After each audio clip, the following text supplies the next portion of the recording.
Good evening. I'm Michael Tobin, president of the Wellesley Conservation Land Trust. And tonight you're in for part two of a real treat. This is a heavy subject and we have a rock solid presentation. I'm glad you are all on mute. And tonight, this is part two, Bedrock of presentation.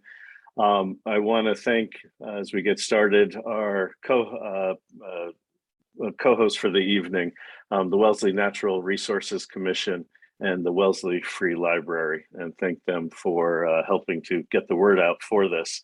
And I also want to thank my board of director colleague, Bill Giesenthaler, who had a significant role in putting together and organizing these presentations.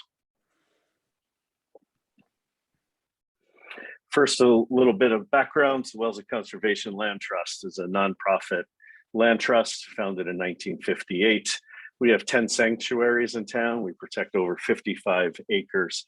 We are advocates for natural space in Wellesley and looking to preserve the remaining natural space in Wellesley. We put on a lot of educational programs. I'll summarize a couple coming up. We have over 20 in the next 8 weeks so that either we or our friends are sponsoring. And so want you all to be aware of and participate in those. Publications. This presentation really goes back to 1981 from a book that was published, that we published from Catherine Fowler-Billings and her husband, who was a professor at Wellesley College and did the initial research on where our rocks in Wellesley come from. It was updated in 1984, and we have bird publications, and then our most famous Walks in Wellesley you can pick up at Wellesley Books, and 22 great walks in town, self-guided. And there's lots of great resources.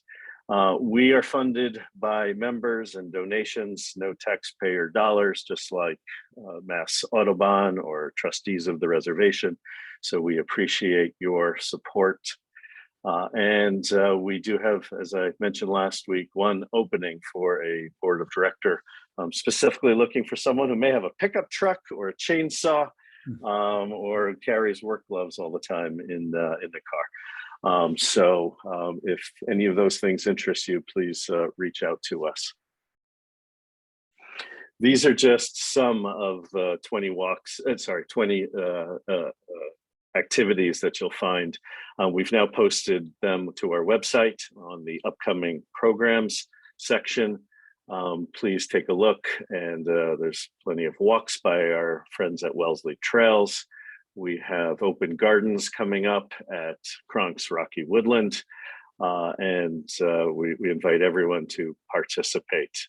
There is, following this, these two presentations on geology, 2 guided walks.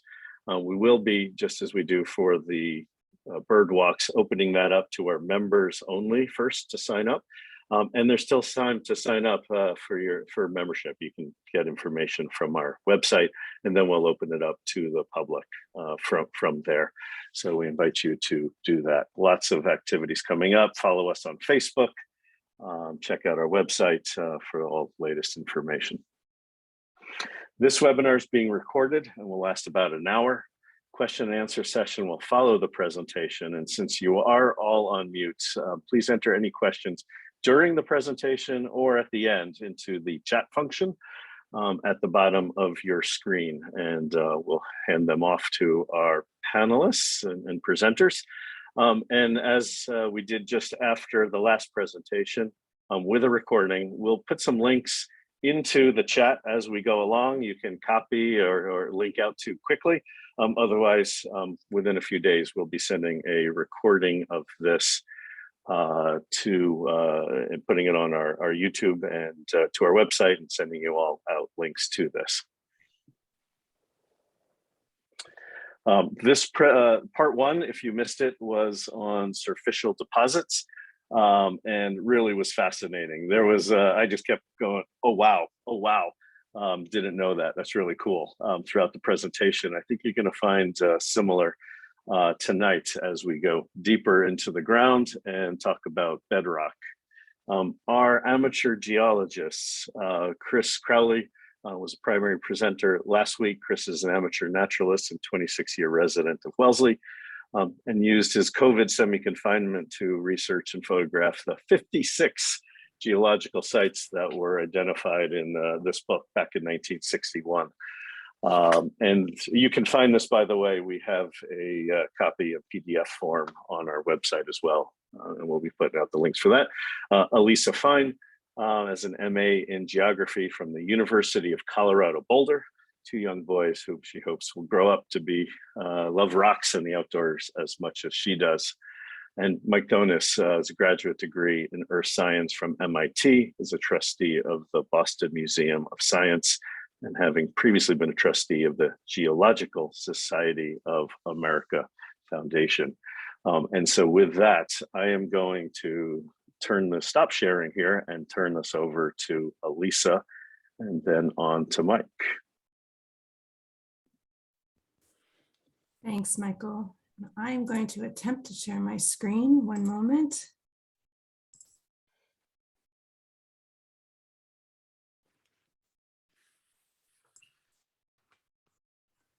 Bottom right. Bottom right. Thank you. Okay, one sec here. And then display settings, the top. Not seeing it. Oh, and the top of the screen, top left of the screen, display settings. It's obscured. Sorry, all. Yep, right up in there. There we go. Display settings. And duplicate. Swap. How's this? That's perfect. Okay, there we go. Thank you. All right. So I'm very flattered and honored to be called a Wellesley amateur geologist. So thank you for that, Michael. And hopefully most of you here were able to attend part one of this presentation on April 14th, which had focused on the Surficial geology of Wellesley. But just for anyone who wasn't able to attend, I'm just going to provide a very quick 15-second background. That last presentation focused on the, as Mike Thonis had called it, the veneer of rocks. So it's the stuff that lies on top of bedrock. And in that last presentation, we focused on how in geological history, more relatively recent actions of glaciation have created this veneer and have shaped it in different ways to be what we see in Wellesley today. What we're going to do tonight is actually go back in time, way back in time, to before this more recent glaciation period, to the events that created Wellesley's bedrock itself. And if I can actually manage to advance my slides, I'm going to show you a moment. There we go. Can you all see this? Hopefully you can. So we presented this slide in the last presentation, but I wanted to flash it up again here because I think it provides some really good context.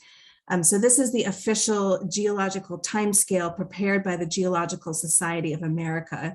As Mike Thonis had pointed out on April 14th, you read this scale backwards. So you start out in the far lower right-hand corner, that's the pinks, and that represents the very oldest periods of geological time, going back to approximately 4.6 billion years ago when the Earth formed. Then time moves forward as you snake up and around this figure over to the upper left-hand corner. So that's the yellows and the pale oranges, and that represents the more recent geological segments getting up to the current day. So again, April 14th, part one focused on the yellow and pale orange, more recent events. Today's presentation is going back in time to rock that was formed during the periods that are outlined in these red boxes. So this is truly a geologically epic presentation that's going to span roughly a 600 million year period, starting from about 800 million years ago in the late Precambrian to about 200 million years ago in the early Mesozoic. One of the things that many geologists, or really anyone for that matter, struggles with is how to put these impossibly and inconceivably long spans of time into words? Or how do we even begin to understand what something like 600 or 800 million years actually means? So just before I turn this over to Mike, I wanted to try and help just a little bit with our understanding of this kind of time. And this is what some geologists call deep time. John McPhee is one of my favorite authors, and he originated this term deep time. And I think really better than anyone else has been able to come up with an apt metaphor. So I'm just going to flash up this quotation from one of his books, Basin and Rage, and I'm going to read from it. With your arms spread wide to represent all time on earth, look at one hand with its line of life. The Cambrian begins in the wrist and the Permian extinction is at the outer end of the palm. All of the Cenozoic is in a fingerprint, and in a single stroke with a medium grain nail file, you could eradicate human history. So I think this is a powerful quotation. It's a powerful metaphor. And I think it really does help us appreciate Wellesley's rocks. They're really amazing portals and windows that can show us past worlds. So you can keep this all in mind as you hear tonight's presentation. And with that, I'm going to turn it over to you, Mike. Thank you, Lisa. That's great. McPhee won a Pulitzer Prize for writing, taking that book and combining it with a couple of others on Earth Science. I think the Annals of Time and the Annals of something. Former World. Thank you, and won the Pulitzer Prize for doing that. So, lest anyone I know that no one on this call thinks that Earth Science is boring, but people do sometimes, and they should read his books. But thank you. That's a great context. So we're going to this slide here. I'm going to spend a little bit more time on this slide than other slides, and that's ironic because this is just a set of words, no pictures, but it's important. Geologists do spend a lot of effort getting comfortable, a lot of practice getting comfortable with the notion of deep time. Being able to think about things that happened billions of years ago, millions of years ago.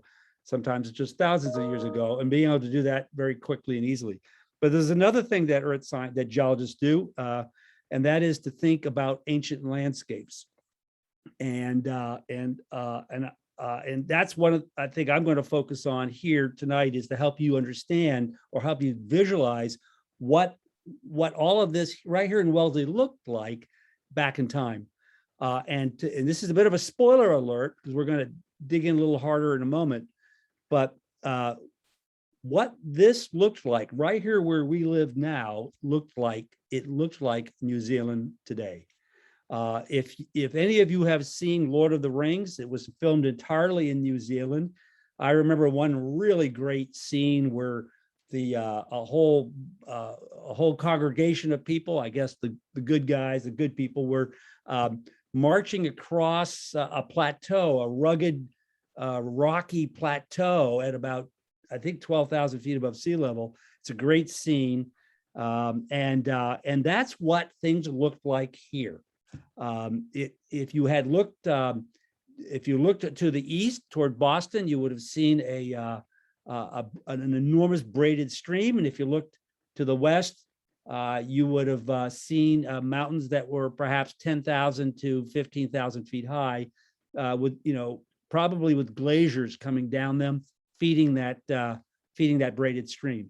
And I'm guessing that right here in Wellesley, we lived kind of where those mountains took off. Of course, they're all gone now. And you might wonder, where did all that material go? Well, it's offshore. It's what forms today's continental shelf. The reason why the water doesn't get terribly deep until you get out a few hundred miles. All of what was once a mountain range here is now offshore, eroded and now offshore. That's what 600 plus million years does to rocks. It wears them down and sends them downstream. One last thing I want to do, one important thing I want to do is do a shout out. Meg Thompson is an emeritus professor from Wellesley College, and I don't know if she lives here or not, but she lives nearby. I know that, and maybe she's even on this call. But Meg is responsible really for turning upside down all of what we know about the sequence of events here in Wellesley. She's demonstrated that we had it all wrong. That's okay. That's what science is all about, right? And so she did a lot with a technique called radiometric radioactive dating, and using uranium lead isotopes, and figured out when a lot of what happened here happened. And it's a lot older than was originally thought. One last thing is, somebody asked at the last meeting the difference between formation, what's a formation? So the Westboro is, we call it here in this slide, the Westboro Formation, but we didn't say the Dedham Granite and the Roxbury Conglomerate. It's also the Dedham Formation. It's also the Roxbury Formation. But in the case of the Westboro, there's a couple of different rock types combined. So it's more collectively called the Westboro Formation, but these are all formations. So with that, I think we can move on, and we'll move on briskly. This will be a brisk walk through time. We're going to talk about 4 significant things. The Westboro schist, you see these red arrows, the Dedham, the Roxbury, and we're going to talk about a major fault that runs right through the town. Next slide, please. So this slide here shows one scientist's idea about how the world looked way back in time. There's a lot of different versions of this, and there's a lot of disagreement about exactly where things were. But what we kind of all agree on today is that North America, back then we called it Laurentia, because it wasn't fully formed into North America, so it's called Laurentia. So Laurentia, or if you will, proto-North America, was below the equator in the southern hemisphere, and strangely enough, kind of on its side. If you look at this picture, you'll see Hudson Bay is sort of off to the right, off to the I guess east. And so over time, Laurentia moved up above the equator and became more upright. But Avalonia, which is what we were once, we weren't on Laurentia. We were not part of North America. We were part of this thing called Avalonia down in the lower, see the big red arrow down at the lower left. This picture shows Avalonia being as big as it might ultimately have gotten. I think way back 800 million years ago, it was nothing more than, well, let's go to the next slide. It was nothing more than a series of small emerging volcanoes. It must have been fun to watch. I should also point out that 700 million years ago or 800 million years ago, there was no multicellular life on the planet. There were no complex animals or plants, but there might have been. In fact, it's believed for sure that there was a lot of bacteria, some of it organized, colonially organized, and we call that today, algae, but a lot of algae and other things that did have left their imprint. But for the most part, it was a world of water and emerging volcanoes. Next slide, please. This is a little bit of a spoiler alert, because we're talking here about 700 million years ago, but these pictures are what happened to Avalonia over time. Avalonia moved away from Gondwana, which was really Africa, South America, and Florida, had moved its way, broke itself loose from that, and moved through the activity of plate tectonics, found itself being conveyor belted toward North America or Laurentia. And then the next picture over to the right shows it even closer. And I think an important thing to note is that the tectonic, you look on the left side, you'll see the tectonics, the tectonic highlands. The tectonic mountains had already been formed. We know them here as the Berkshires, the Tectonics, the Green Mountains, Vermont, and frankly, we also know them as, oh, thank you. We also know them as Manhattan.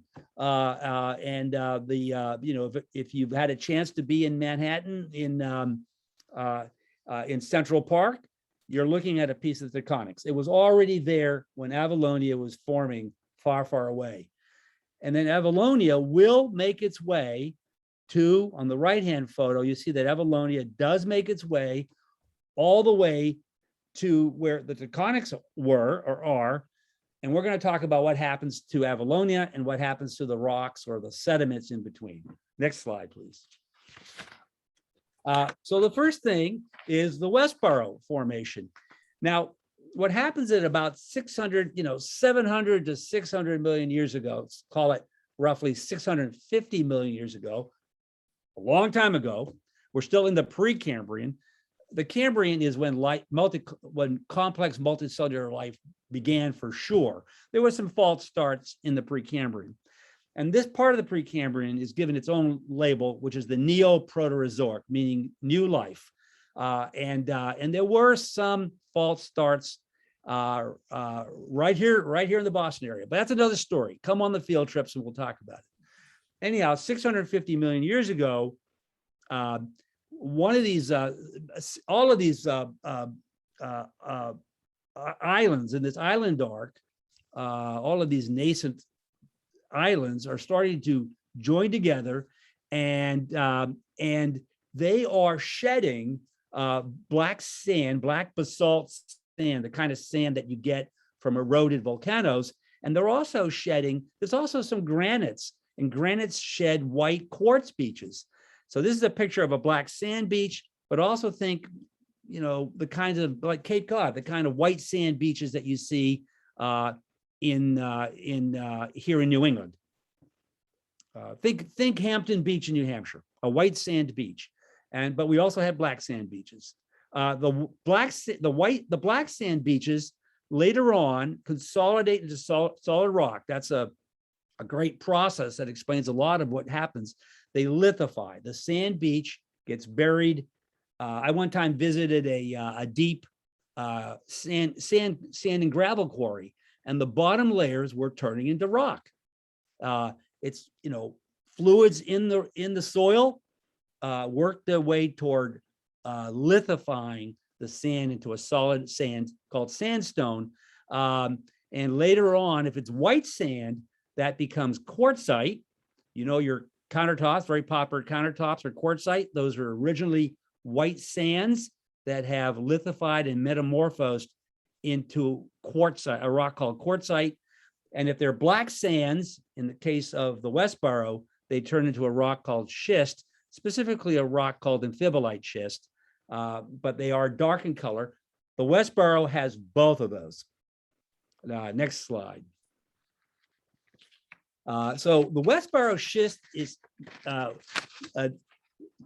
hard to see, hard to find. We think it's in some of the basements over on Pond Road, but there have been magnetic surveys done by planes flying over Wellesley, and they have identified that that the Westboro is likely over there on the left side of Waubun. I think that's Waubun Lake. It's the lake near Wellesley College, and a little bit to the left side of Morse's Pond. Thank you, Michael. And the Westboro schist is it's buried under the soils, under the things we talked about in the last presentation a couple of weeks ago. It's buried under houses, it's under the roads. It is, however, very visible in parts of Natick and lots of Wayland. And so if you go poke around Wayland, you can see the Westboro. You can find quartzite, white quartzite, and you can find black amphibolite schist. So we think it's where it's shown here on this map based on magnetic surveys, and I'm guessing some actual sightings that were done by some of the people that did the original maps. But it's hard to find today. We think it's there though. Next slide, please. And there's a slab of it, and you might remember from the last presentation, if you were able to attend, we talked about glacial erratics. Glacial erratic is a chunk of rock that the glacier picks up from another place, another formation ideally, and then drops it off on top of something else. Now, here at Cronks, there's a chunk of Westboro. It's the quartzite, and you can see its light color. You can see that it's somewhat planar because the Westboro was one time. And I'm guessing if we looked hard enough at this, we'd see some maybe cross-bedding, the kind of things you would expect to see at a beach. But here's a chunk of beach that became rock and that was picked up by the glacier and dropped here at Cronks, and it looks a lot like the Westboro. Next slide. Now, the Dedham granite, let's go on to the next slide. The Dedham granite, so how did that happen? And we're going to look at where it is. It's mostly in the northwestern half of town is almost entirely the Dedham granite. And somewhere in Avalonia, back in the Precambrian Neoproterozoic, about 610 million years ago. I think Meg Thompson thinks it's a little younger than that, maybe 607 million years ago. Some more volcanism or some more igneous action occurred, and way down deep, and here we have a picture of volcanoes, but it would be way down deep under the water, under the volcanoes. We find this granite being formed. It's lighter colored than the volcanoes themselves. It's you've seen it. It's where it's not covered in lichens. It's pink or salmon colored with black speckles. It's beautiful. If you could find I have a neighbor who built a swimming pool and they blasted it out of the Dedham, and the Dedham when it's fresh is a beautiful rock. Granite is an interesting rock. It forms in a process called partial melting. You start off with things that are deep in the earth, and things get hot down there, and only certain things will melt, and the things that will melt out often are lighter colored and more granitic in composition, which means they're quartz and feldspar. So the Dedham granite, to be a granite, has to be almost equal parts quartz and feldspar. Again, on the field trip, we'll take a hard look. I'll bring some hand lenses and we'll be able to look very closely. By the way, other examples of granites formed through this process of partial melting are places like Yosemite and Arcadia National Park and New Hampshire, the granite state. Okay, next slide, please. So where's the Dedham? It's the Dedham is found almost everywhere in the northwest section of the town. It's ubiquitous. Everywhere you drive, you see it. It forms prominent bedrocks, and part of the reason for that is that the glacial cover is it's a till for the most part, and it's very thin in contrast to the Dedham. And I'll explain this black, what is this black dividing line that runs through across the town where the Dedham is on the left side of it. We're going to talk about that, but I'll just give it away and say that the Dedham is actually under the entire town, including the lower right side, the southeast side of town. It's just that there's another rock on top of it. So I think we can go on now to the next slide. Oh, here's a good example of the Dedham. As is pointed out here, this picture I think was taken by Chris. There's these sort of white lichens. You can spot those, but behind those you see gray and you see pink, and if you look, you'll see also more crystalline things, and that's your combinations of feldspar, and the feldspar is the pink, and any of the chalkier white. And then you also have quartz in there. Again, we'll need to get a hand lens and look at it, put our noses right up to it to see it, but we'll do that on the field trip. I think it's a beautiful rock. We're lucky to have it. Oh, and why is it such a beautiful rock? There are no quarries. Like in Quincy, there's a beautiful white granite. It's quarried back in the day, at least. Why is it that there are no, as far as I know, no quarries for this beautiful Dedham granite? And the answer is, next slide, because it's filled with these things called dikes. And dikes are any kind of a igneous rock that has forced its way up through the bedrock, through the country rock, as it's called.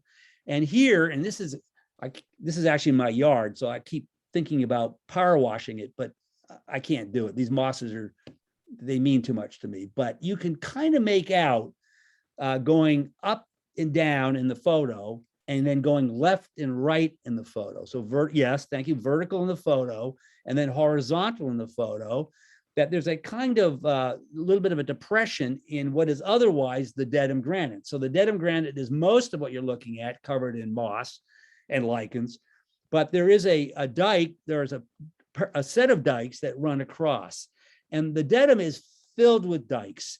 The town is filled with dikes. These are molten rock, generally a rock called diabase, which is a form of basalt, but coarser grained, that penetrates everywhere in the Dedham and kind of ruins it as a candidate for countertops and building stones. This is another one of those roche moutonnées that we talked about last time. Very gradual on the north side, which is to the left, and much steeper drop off on the southern side, which is to the right of the photo. Next slide, please. More diabase, more diabase sills, diabase dikes and sills. Sills are horizontal, dikes are more vertical, but they're all the same thing, basically. Sort of molten rock just jams its way up through the existing Dedham country rock, and then later, when everything's eroded away, you see these layers, you see these penetrations of the diabase dikes. Dikes can be other material, but here they are prominently diabase. Also called, by the way, if I missed it, it may be on another slide. In England, they call it dolerite instead of diabase, we call them diabase here in the U.S. for the most part. Next slide, please. A really famous diabase dike here in Wellesley is Devil's Slide, and Chris here took this photo. I think he mentioned last time that he contemplated sliding down it and didn't. But he's here on the right. This is looking at the diabase dike, looking down it toward the north. Off to the left, this photo on the left is actually to the left. If you're looking at it, maybe not. It's to the east of the diabase dike. It's Dedham granite. It's polished by the glacier to some degree. It's covered in leaves here as well, and some trees. And then we can't see it here in these photos, but if you look to the west of Devils, you'll see another outcropping of the Dedham granite. There's kind of this prominent groove on each side of Devil's Slide, and that is probably because when the diabase dike wedged its way in a molten form, but wedged its way up through the granite in a big way here at Devil's Slide, it created a zone of weakness that has eroded away. So I'm not sure where we're going to go on our field trips, but you all are welcome to, of course, to go there and take a look, and you'll notice that that what makes Devil's Slide so interesting is that both sides of it drop off. There's a valley, and then you hit the Dedham again on both sides. Next slide, please. Another picture of Devil's Slide. I think we can zip by this one, but you should go see it. Okay, now, very interesting thing. The southeast side of Wellesley, half of Wellesley, is the Roxbury conglomerate. What is that? So let's go to the next slide. So conglomerates are, I got actually, Susie, my spouse, asked me, well, what's a conglomerate? So it got me thinking, okay, we should define it. A conglomerate is, well, first of all, when things wear down, when things weather down, when solid rock weathers down, it weathers into clay or silt or sand or pebbles or cobbles or boulders. That's a series. I'll say it one more time: clay, silt, sand, pebbles, cobbles, and boulders. Very often, the boulders, the cobbles, and the pebbles, and some of the sand ends up, it's heavy, so it accumulates in one place, gets trapped, as in this photo, often along braided streams, but sometimes just at the bottom of a hill or a cliff. And if that stays there long enough and gets buried long enough, hydrothermal fluids, underwater fluids, will consolidate, lithify it into a rock, and that rock is called a conglomerate. Our conglomerate is also called the Roxbury Pudding Stone, Roxbury Formation, and it consists of mostly cobbles and pebbles. And where did they derive from? They derived from the highlands. What were the highlands made out of? Westboro, here in Wellesley at least, the Westboro and the Dedham. So the Westboro and the Dedham is eroding and ending up in the valleys, and ultimately later that lithifies into conglomerate, our very own Roxbury Pudding Stone. And as you know, or probably guessed, the Roxbury Pudding Stone fills most of the Boston Basin. And Wellesley is sort of at the apex of that basin. And we have our share of it, but it's all throughout Roxbury and Brookline and Newton and other towns. Next slide, please. So there it is. In this slide, you see where it is. It's in the sort of the right side of town, the southeast side of town, the east and southeast side of town. But here's something to be aware of. The Roxbury conglomerate lies on top of the Dedham. And if you drill a hole down through the Roxbury conglomerate, and I mean, you had to drill down thousands of feet, you encounter the Dedham. It's lying on top of the Dedham. The Dedham was originally the Westboro was everywhere. And then the Dedham came up through it. And then the Roxbury filled the valley that was on the, that is to the southeast. Next slide, please. So big exposures of the Roxbury are down at the Charles River, down where 9 and 95 join. I think that's called Hemlock, or I'm not sure this is Hemlock Gorge, but Hemlock Gorge is the general area. And you see this, and although here you see maybe 100 feet of it, maybe 70 feet of it, it's thousands of feet thick. It's an enormous formation. The Roxbury is big, big, big. The Dedham is even bigger because it goes all the way down to Dedham and beyond. But the Roxbury, for a conglomerate, the Roxbury is very impressive. Next slide, please. Here's a close-up of the Roxbury. Something that's a fun science project for anybody who wants to do their own science project or have kids in school to do a science project, is to go look at the Roxbury, and you'll see that, and look at the orientations of the pebbles. So again, these pebbles are largely in the Hemlock area. They're largely Westboro and Westboro quartzites and schists, and yeah, thank you, Michael, and also pieces of the Dedham. And it's kind of fun to look, and they're cobbles, so they're a little bit flat and elongated. It's kind of fun to look at them and see what their orientations are, and think about how cobbles might align themselves in a riverbed, and how these might be reflective of that. Some of these pebbles are actually stretched because the area was slightly metamorphosed, and we'll get to why in a minute. And so some of these pebbles are actually stretched. So it's kind of fun to look at them and ask, are they stretched? Are they not stretched? Are they orientated in a way that makes sense, given that this was once an active riverbed? Next slide, please.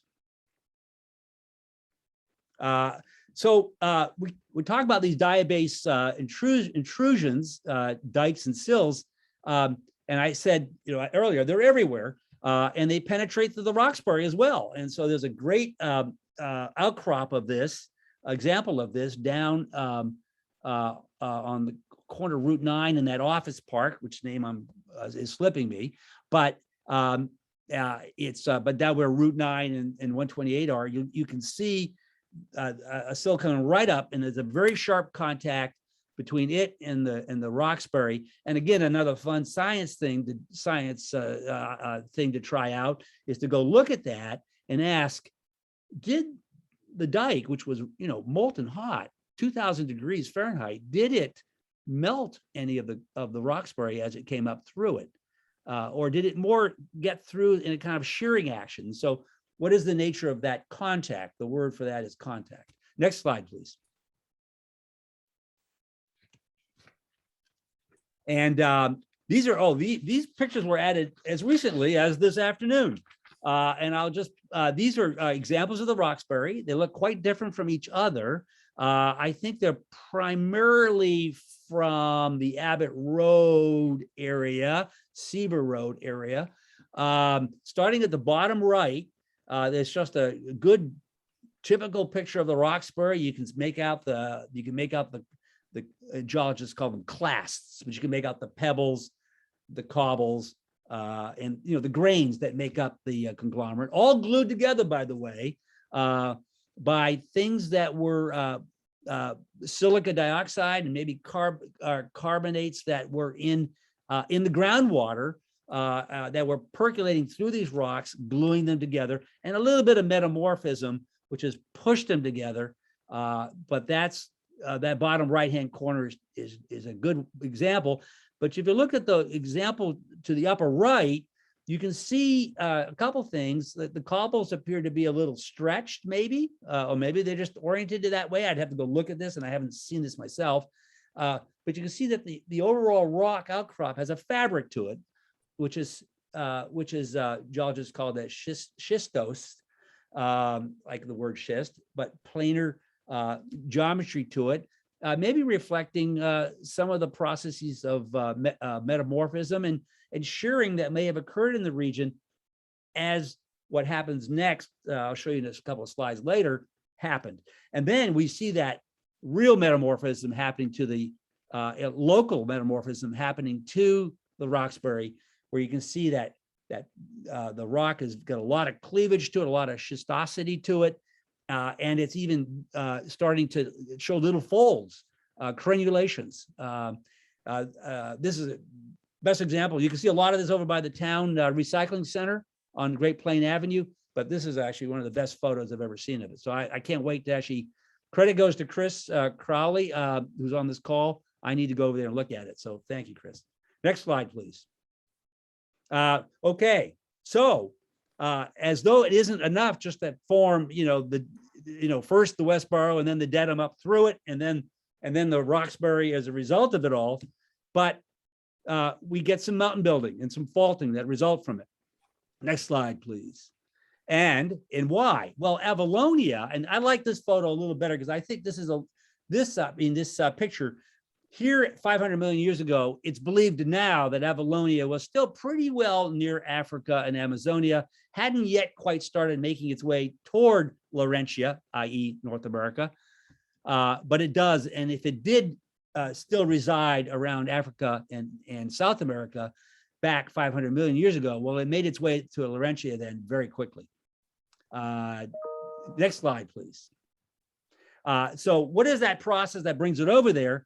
It's plate tectonics. And the way plate tectonics happen is that the ocean floor between Avalon or Avalonia and Laurentia or North America, that ocean floor is working its way underneath North America.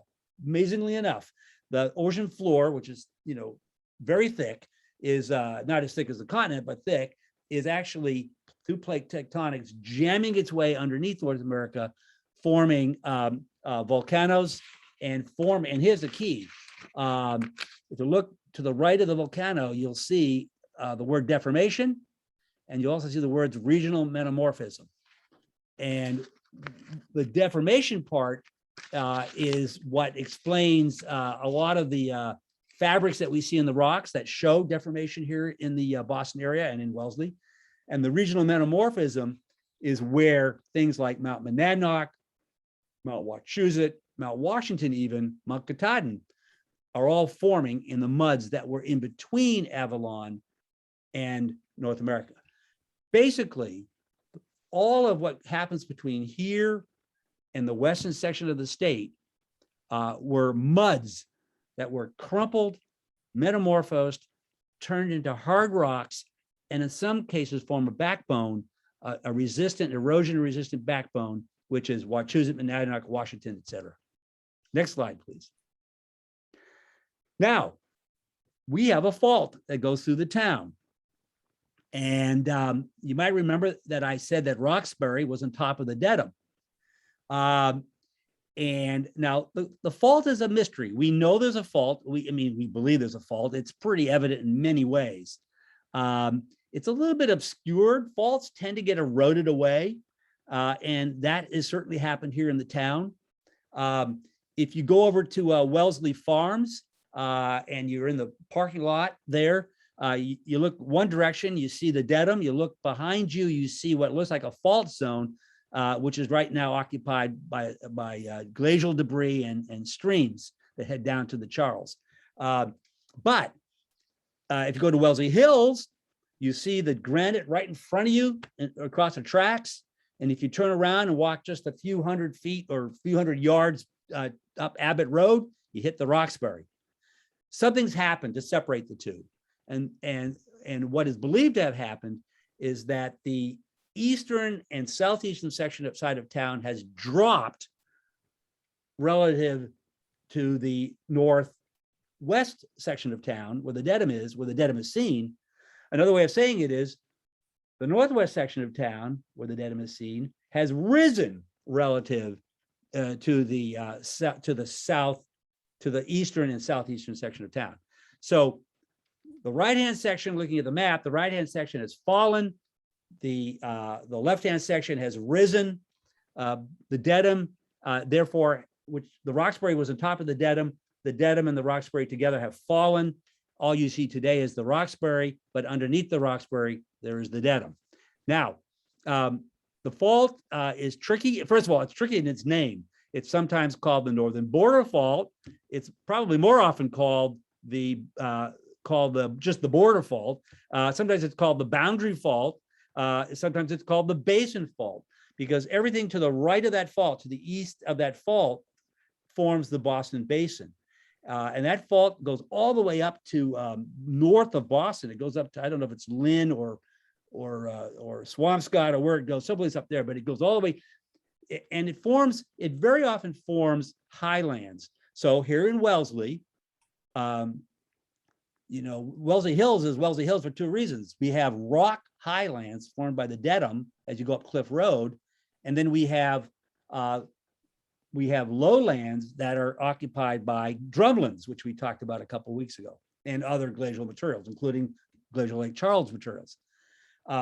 If you go to Belmont and you're going up Route 2, you're basically working your way up that fault. If you go up Glen Road, you're working your way up that fault. And so that fault is there, and it helps explain the difference. Why is we see here, when we drive around, we see the Dedham, granite on one side of town. We see some Roxbury and a lot of glacial things on the other side of town. But here's the thing that's a mystery, the biggest mystery. We don't exactly know when that fault happened. It's not happening today, thank goodness. But it must have been very active and generated some very big earthquakes at one point in time. Did the Roxbury find its way into a basin that was already there because of the fault? Now, if that's one possibility, the other possibility is that the faulting happened much later. And if so, Roxbury actually covered the entire town, but it's been eroded away. So that's a mystery. We don't know, at least I don't know. I haven't been able to find anything that makes that a definitive, has a definitive answer to that. Next slide, please. So, so if you go to, if you look, I already covered this. If you go up to Clovelly Road, which is off of Abbott, you'll see, just a few hundred yards up from where you see the Dedham at the train station, you see a great exposure of the Roxbury. Next slide, please. Okay, so so something here, and can we go back two slides, please? I just want to show one big point. Yeah. So the reason, one possibility is that the faulting is a result of Avalon colliding with the rest of North America. And that would be an explanation for the fault happening then, but it may have happened earlier. Okay, enough said. Sorry. Thank you. We'll go on back to where we were. Yeah, there. Okay, so then things kind of quiet down, and things are happening elsewhere. And one of the big things that's happening elsewhere is that the continents are all coming together. They're all pretty big now. They're pretty formed, and they all have had their own stories. and they're all coming together and forming one big supercontinent, which we call Pangaea. And I just wanted to point it out because some of you might be wondering, well, when did that happen? It happened much later than the rocks in Wellesley. And Pangaea had its own little mountain building effort, which is called the Alleghenian orogeny. And we write here SIC, meaning that it looks like it's misspelled. Usually you think of Alleghenian as having 2 E's in it and not 2 A's. But here it's actually spelled that way on purpose to distinguish it from the Allegheny Plateau, which is just a plateau, doesn't really have any mountain building in it. It results from it, but doesn't itself. But the Alleghenian, so somebody, whoever invented and I can't remember, the geologist thought, well, we'll just change the spelling a little bit. It's led to, decades of confusion. But the other thing that's important is that 300 million years ago, when Pangaea was coming together, that's called the Carboniferous period. We were here in New England, we're now on the equator, and we were covered in swamps. And you don't see them up here in Wellesley, but if you go just to the other side of Blue Hills, where the Amtrak station is, from there all the way down to Providence and beyond, all the rocks are rocks that were formed in a tropical forest. Next slide, please. Then 200 million years ago, you see how this deep time thing works? We're just zooming around. 200 million years ago, during the Jurassic, the real Jurassic, the Pangaea decides to split apart again. And the result of that is what we have today. We have an Atlantic Ocean, which represents the biggest rift valley you can imagine. It's where Europe and Africa split apart from North America, and in the process of doing that, more diabase and other kinds of sills and dikes occurred. And so I think this picture is a picture from Acadia, but you can see here it's believed right here in Wellesley, it's believed there are some of these dikes that were formed only 200 million years ago. And again, as I mentioned earlier, dikes have happened throughout the period of time since the Westboro first happened, since the beginnings of Wellesley. To know exactly which dike happened when, you have to go out and do a radioactive dating on them. That's thousands of dollars of cost, so it doesn't happen quickly. So I think that may be it. That is it. And I'll just say, the next thing that happened 200 million years later is we got glaciated. And that was discussed a couple of weeks ago. Okay, Michael, did I leave anything? Colleagues, did I leave anything out? All right, Mike, that was fantastic. Again, so wonderful. And Chris, after your presentation last time, all about the Ice Age formations, just driving around town, walking around town, right? All of a sudden, even more so, everywhere you look, you see these rocks, and now you start asking these questions. And we have a lot of great questions that have been asked here in the presentation. So I'm going to rewind. Let's see if we can. I'm going to put the panel on here. And we got Chris, we got Mike, and I'll bring myself in as well. Elisa, and spotlight there. We got our panel. So let's go through some of these great questions. Arthur asks, in the chart of the geological time, there's a column for magnetic polarity. Does this refer to the flipping of the Earth's magnetic poles? And how does this information help date rock samples? You want me to tackle that? Whoever wants. Unless one of my colleagues here, actually, I'm no expert at this, but yes, the magnetic poles have swapped back and forth many, many times, and that's what those black lines mean.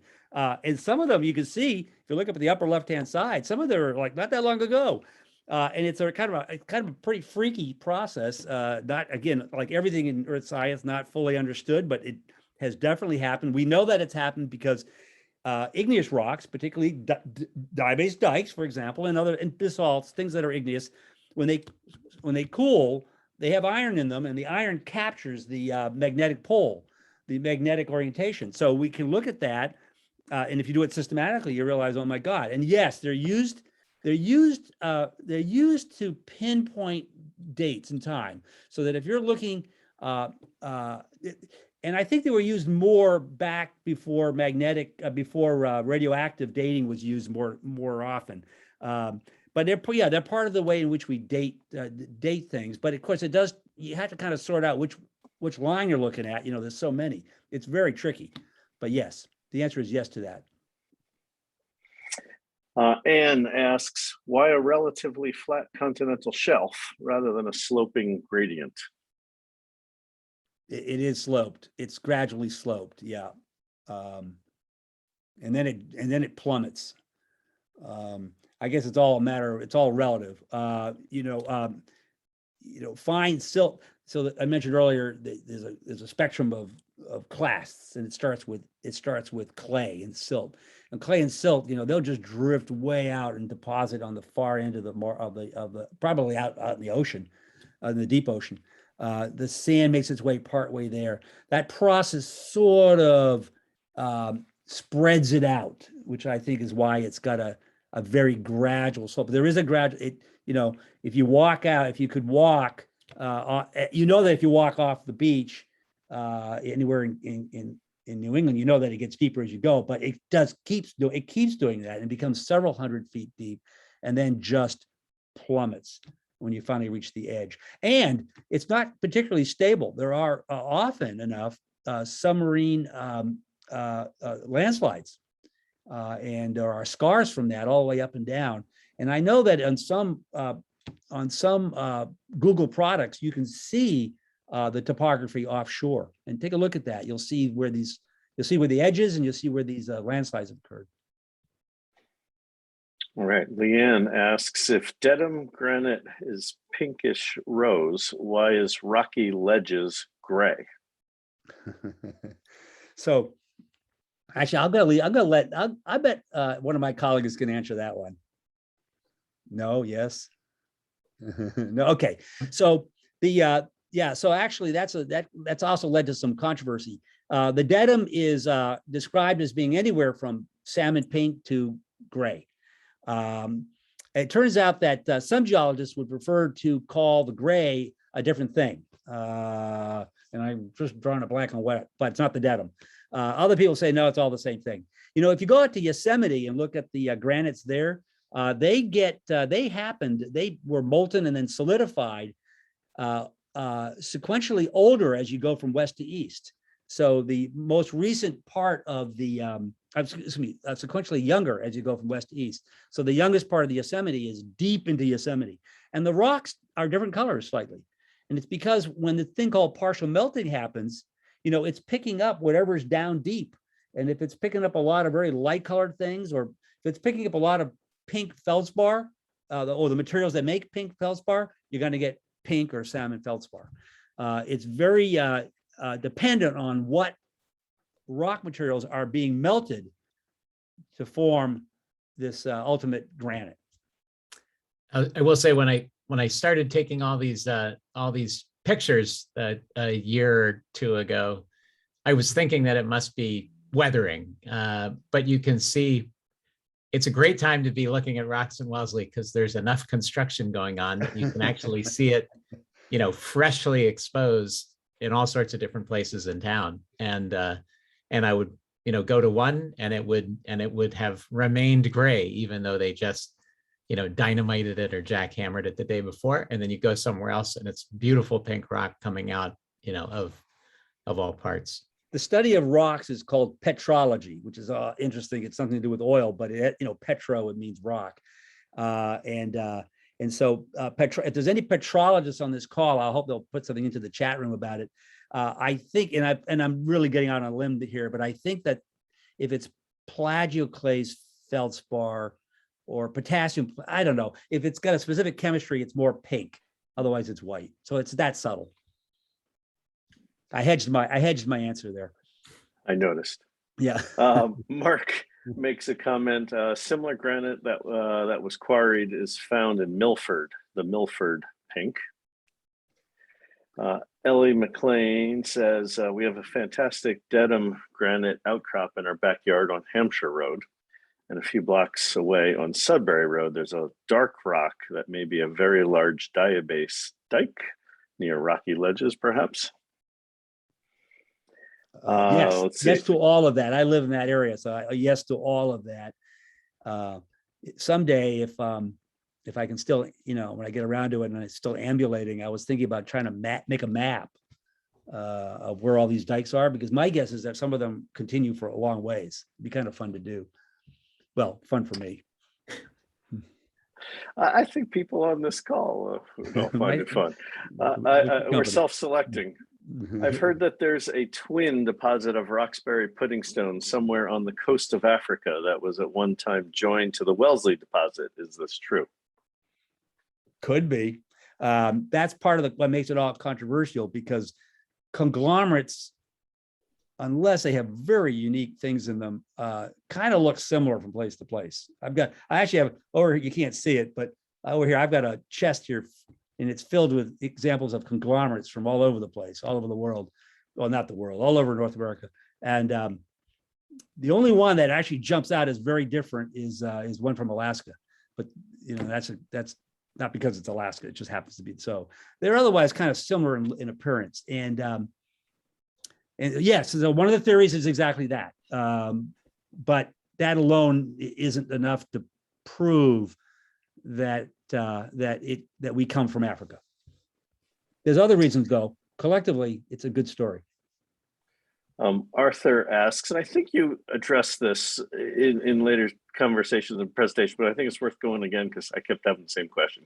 Did the pudding stone flow over the Dedham and then harden, or did the super large hardened pudding stone formation move across the valley and come to rest atop the Dedham? Yeah, the Roxbury would have been unconsolidated. It would not have been rock. It would have been just loose pebbles, boulders, pebbles and cobbles, that kind of thing. In a braided river system, all of that would be continuously working its way down to the sea, but getting buried by subsequent, like let's say there's a huge flash flood. All of a sudden now there's a new layer of pebbles and, and boulders covering the older ones. And eventually the whole sequence gets thicker and thicker and thicker. And the stuff at the bottom is no longer loose and making its way downstream. As that gets thicker and thicker, the bottom layers, let's say, 1,000 feet down, 500 feet down, the bottom layers start lithifying, turning into rock. And now they're pinned. But there's probably no other motion after that other than along that fault zone, the basin fault that we talked about earlier. Lucia asks, the Avalonia was coming from somewhere in the hemisphere. Is that correct? That's what it's believed to be the case. It's pretty well believed now that one way or the other, it came from the southern hemisphere. But don't forget, we were also at one point in the southern hemisphere. So a bit of a chase, we kind of moved to the north, and Avalonia moved even more quickly and caught up with us and eventually jammed into us. And the word that gets used is Avalonia or Avalon welded itself onto the North America, onto Laurentia, onto the North America continent. And if you want to see that zone of welding, when you're on Route 95 or 128 and you're going through Waltham and Lincoln, look at all the rocks to the left or right. And if you can pull over, don't do it on the road, but get off the road, pull over on a little road and take a look at those rocks. And they are nothing but shear zones, which are believed to be where Avalon there welded its way onto the continent. You mentioned the fault line where the Dedham and Roxbury have fallen. Is that why the train line was built there? Because there was a natural ravine there? Yeah, so the fault, the train follows the, starting somewhere around Town Hall, the train track follows the, the train track follows the fault zone. And that's probably not a coincidence, but I don't know. You'd have to kind of find out how they figured out where to put the train. it has to go from A to B or A to Z. So, that might have dictated. Certainly the land is generally higher on the uplifted side of the fault. By the way, that doesn't always have to be true because it depends on how easily erodible the rocks are. But in our case, the more easily eroded material is the Roxbury, and that happens to be on the down dropped fault side of the fault. So that kind of exacerbates the contrast. It would be natural for the fault if the train tracks are trying to hug to the north, it doesn't make sense for them to go up Cliff Road, right?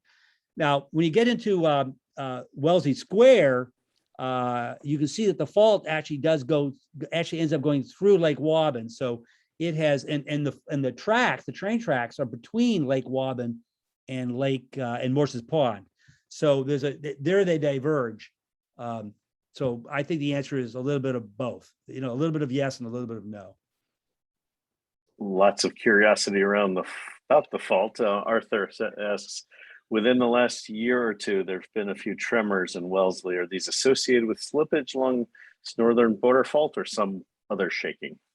Most of the micro faulting or the small earthquakes that we get, and we get earthquakes right here, we get microquakes every day. Everywhere in the earth gets them, and we get them every day. But the noticeable ones, which happen every so often, magnitude 3s, maybe occasional 4, are none of those have been, as far as I know, been pinned on the northern border fault or the boundary fault.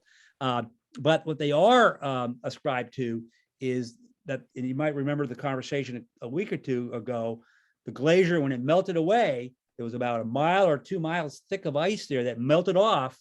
It was depressing the earth here in Wellesley. And when it melted off, the earth started to rebound from that, and it's still rebounding. We are rising right here as we speak on this call. We are rising about 1 millimeter a year still as a result of the glacier, 20,000 years ago or 12,000 years ago, having melted away. We're still rebounding, and that creates little micro faults, little micro earthquakes all the time. This was, by the way, my this topic was my thesis topic at MIT, and so my whole opinion may be just locked in time, and I'm hoping somebody will tell me I'm just wrong. But that's what I remember, at least. Not yet. Adriana asks, do we know where the Laurentia-Avalonia boundary might still be? Yeah, so the boundary, it's tricky. Boundaries, when it comes to microcontinents like Avalonia or Avalon, welding their way onto a big continent like North America, defining the boundary is a tricky, it's a tricky thing. And it goes back to that picture, that cross section. We don't have to go to it now, but the one that showed the volcano. Yeah, oh, there we are, beautiful. So you could define the boundary as being where Avalon hits the muds that get deformed. Okay, that thing that says deformation. Those are the muds that are in deform. You could define it as that, or you could define it as the entire volcano. Between see the Acadia Foreland Basin. You could define the whole thing as the boundary. I like to think that the boundary is right where the deformation occurs, and that's the thing I made mention of a moment ago. That you can see on Route 95 on both sides of the highway in Waltham and Waltham and Weston and Lincoln. A boundary when it comes to Earth-size scales can be defined. It's probably more appropriately defined as a large, 100-mile wide swath. But I like to think it. You can actually go look at it there in Waltham. Let's start to wind down here. What is the age, Susan asks, of the volcano in St. Mary's Cemetery? Chris had showed some rocks. So that's okay. I'm glad you brought that up. Back when that book was written, 1961 or something. The person who wrote it, prominent geologist in her right and married to a prominent geologist. So I'm sure they together believed that was a volcano. that is another diabase dike or sill, dike or sill. It comes up through the Roxbury. Actually, if you walk to the further back in that cemetery, there's a school there that's in Needham, and you can see the Roxbury is right there. So if it was a volcano, the whole for miles around, it would be nothing but diabase or other volcanic rocks. Seeing it just there with Roxbury not far away on both sides of it says it's just another dike. Now, dikes do, it's believed, feed volcanoes. So maybe way up above us, back hundreds of millions of years ago, 600 million years ago, maybe there was a volcano and it's been eroded away. And you're seeing some of the, maybe at St. Mary's, what we're seeing is some of the plumbing for it. But it's hard to know. There's no real evidence of a volcano here. For sure there was, but it's long gone. If you want to see a volcano in the Boston area, go to Blue Hills. That's the real deal. And that happened when Avalon collided with North America. That happened during the Acadian orogeny. And I forget the date, but I think it's like 418 million years ago, something like that. And that's the real deal. That's a volcano. It's eroded down a lot, but it's a real volcano.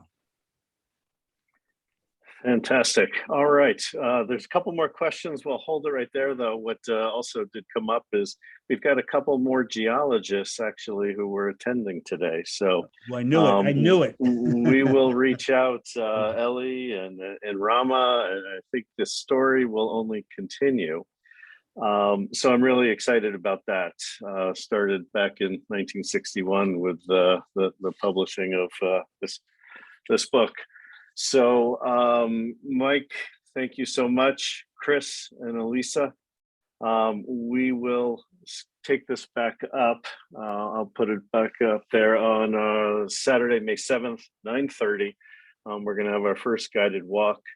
And so you can check our website for information about that. And we will be sending out links and a recording, and you'll find it on our Geology link from our website in the coming days.